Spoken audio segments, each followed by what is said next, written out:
नमस्कार मंडळी, आपल्या सगळ्यांचं HD एक्झाम या यूट्यूब चॅनलवर खूप खूप स्वागत। सतीश भोसले उर्फ खोक्याबाईचे आता 101 कारनामे समोर येत आहेत। जबरदस्त असे कांड आणि खतरनाक कामं या खोक्याबाईंनी केले आहेत। याबद्दल आपण अत्यंत महत्त्वाची माहिती आणि अपडेट तुम्हाला देणार आहेत। शेवटपर्यंत फक्त व्हिडिओ बघा, अजिबात अर्धवट व्हिडिओ सोडून कुठेही जाऊ नका। पूर्ण व्हिडिओ शेवटपर्यंत बघा। चॅनलवर नवीन असेल तर प्लीज चॅनलला लगेच सबस्क्राईब करून घ्या। बीडच्या शिरूर तालुक्यातील बावी गावातील डोंगर परिसरात हरणाचा मोठा कळप असतो।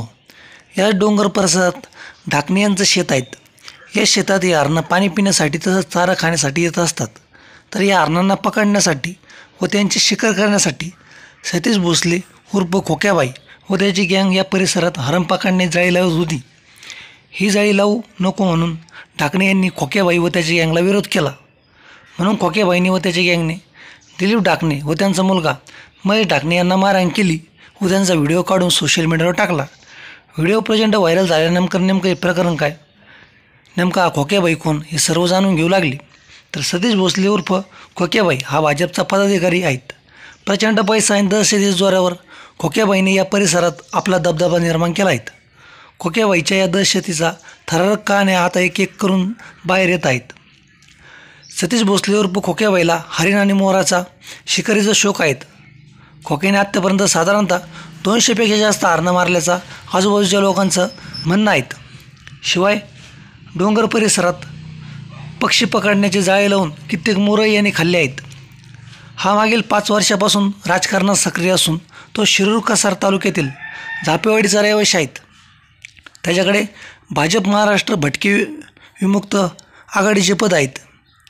याने सामाजिक कार्यातून ओळख निर्माण केली आहे।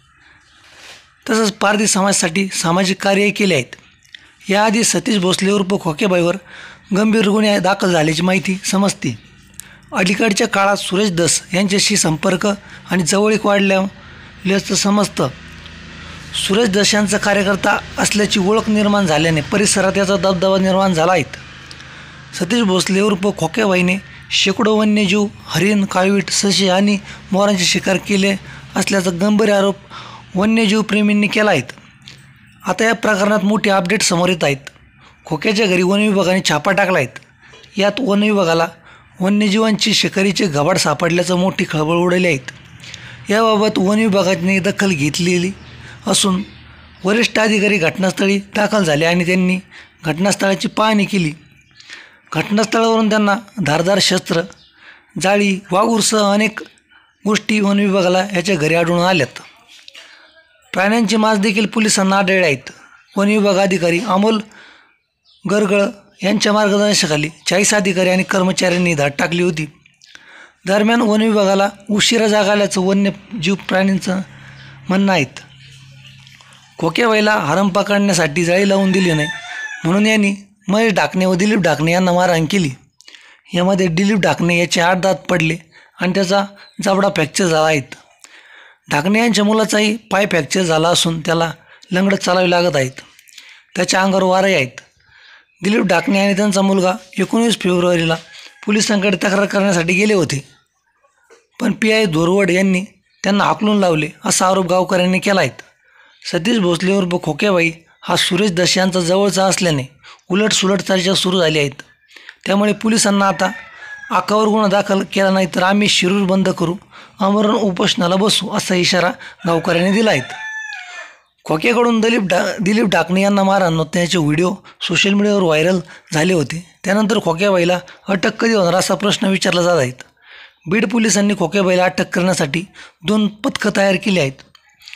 सतीश भोसले उर्फ खोक्याबाईला मारहाणीचे व्हिडिओ शिरूर पोलीस ठाण्याच्या हद्दीत घडलेले गुन्हे दाखल आहेत।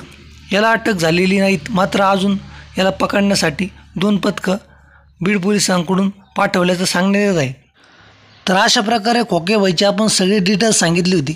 लवकरच खोक्याबाईला अटक करू असा पोलिसांनी विश्वास दाखवला आहे।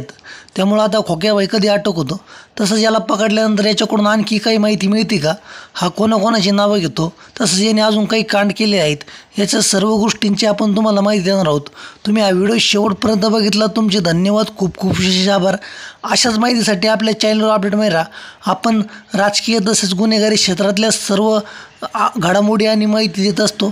त्यामुळं शेवटपर्यंत व्हिडिओ बघितला, चॅनलला लगेच सबस्क्राईब करून घ्या. धन्यवाद.